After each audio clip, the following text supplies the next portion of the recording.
एक योगिक सेइंग है जिसमें बोलते हैं कि जिस इंसान ने अपने बॉडी पे कंट्रोल कर लिया 20 to 30% उसकी लाइफ और डेस्टिनी उसके हाथ में आ जाती है। जिसने अपने माइंड पे कंट्रोल कर लिया 50 to 60% उसकी लाइफ और डेस्टिनी उसके हाथ में आ जाती है। और जिस इंसान ने अपनी एनर्जीज पे कंट्रोल कर लिया 100% उसकी लाइफ और डेस्टिनी उसके हाथ में आ जाती है। फिर जो वो चाहता है वो होता है। फॉर एग्जाम्पल कृष्णा, रामा, बुद्धा, ये नॉर्मल लोगों की तरह पैदा हुए थे, बट उन्होंने अपनी एनर्जीज को कंट्रोल कर लिया और आज के दिन लोग इन्हें आंख बंद करके पूछते हैं, फॉलो नहीं करते जो इन्होंने किया। Let's understand energy circuit of human body. हमारे बॉडी के प्राणिक सिस्टम में 72,000 नाड़ियां होती हैं और इन 72,000 नाड़ियों में 114 जंक्शन पॉइंट्स होते हैं। जैसे कि किसी बिल्डिंग में इलेक्ट्रिकल वायर्स होती हैं और वो सारी की सारी कुछ इंपॉर्टेंट जंक्शन पॉइंट्स पे आके मिलती हैं, ऐसे ही 114 जंक्शन पॉइंट्स हमारे शरीर में होते हैं जिन्हें हम चक्रास बोलते हैं। पर ये नाड़ी सर्कुलर फॉर्म में आके नहीं मिलती बल्कि एक ट्रायंगुलर फॉर्म में आके मिलती हैं। तो इन 114 में से 7 मेजर जंक्शन पॉइंट्स होते हैं। यही वो 7 चक्रास हैं जिनके बारे में हर कोई बात करता है। इनके नाम हैं मूलधारा, स्वादिष्ठाना, मणिपुरा, अनहता, विशुद्धि, अग्ना एंड सहस्त्रारा। मूलधारा मतलब फाउंडेशन, नींव। ये एक ऐसा सेंटर है जो फिजिकली आपकी स्पाइनल कॉर्ड का सबसे नीचे वाला पार्ट है। अगर आपकी एनर्जीज आपके मूलधारा में सक्रिय हैं तो सोना और खाना, बस यही 2 चीजें आपकी लाइफ की क्वालिटी होंगी। इसके अलावा आपको कुछ नहीं चाहिए होगा।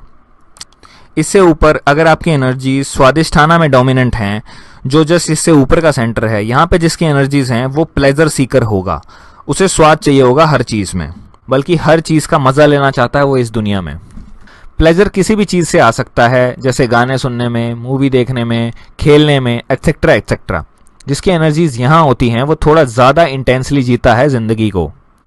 तो ये चक्रास बस डिफरेंट इंटेंसिटी दर्शाते हैं हमारी लाइफ की।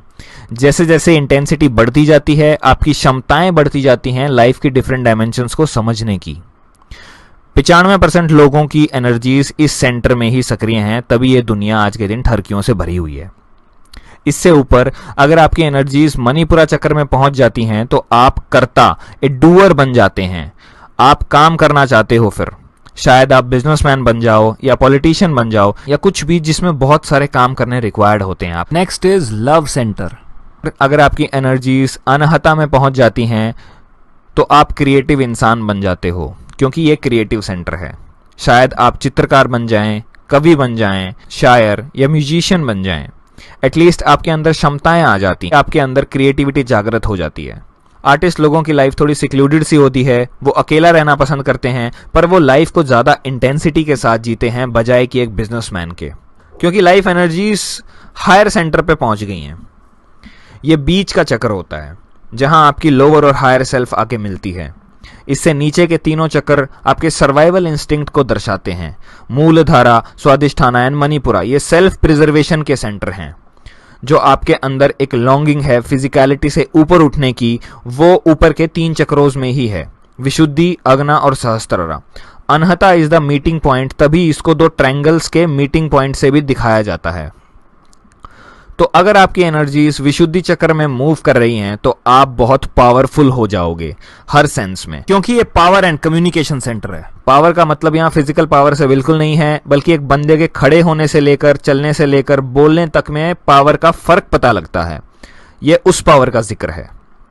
देन उससे ऊपर अगर आपकी एनर्जीज अग्ना चक्र में पहुंच जाती हैं, जिसे थर्ड आई चक्र भी बोलते हैं, तो आपको चीजें क्लियरली दिखने लग जाती हैं। जो जैसा है आपको वैसा दिखेगा। इन 2 आंखों से रियलिटी सही नहीं दिखाई देती। ये 2 आंखें आपको वो दिखाती हैं जो आपके सर्वाइवल के लिए जरूरी है। इसलिए इसको थर्ड आई या मन की आंख भी बोलते हैं। ये आपके मन की आंख है। अगर आपकी एनर्जीज यहां पहुंच गई तो आप बिल्कुल पीसफुल हो जाएंगे and you will have greater clarity in life. Fun fact, बात अगर आपकी एनर्जी सहस्त्रारा में पहुंच जाती हैं तो आप बिना किसी वजह से आनंदित हो जाएंगे, ब्लिसफुल हो जाएंगे। जो यहां पहुंच गया उसकी एनर्जीज 100% उसके कंट्रोल में आ गई हैं। उसकी लाइफ भी फिर उसके 100% उसके कंट्रोल में आ जाती है। मूलधारा से लेकर अग्ना तक पहुंचने के लिए बहुत से अलग अलग तरीके हैं और अग्ना से सहस्त्रार तक पहुंचने के लिए कोई स्पेसिफिक तरीका नहीं है। आपने एक चीज नोट की क्या? ये सारे चक्रास एक कलर पैटर्न को फॉलो करते हैं, वो है विबग्योर। तीसरी क्लास में पढ़ाया जाता है कि जब एक व्हाइट लाइट प्रिज्म से पास करती है तो वो 7 कलर्स में डिवाइड हो जाती है।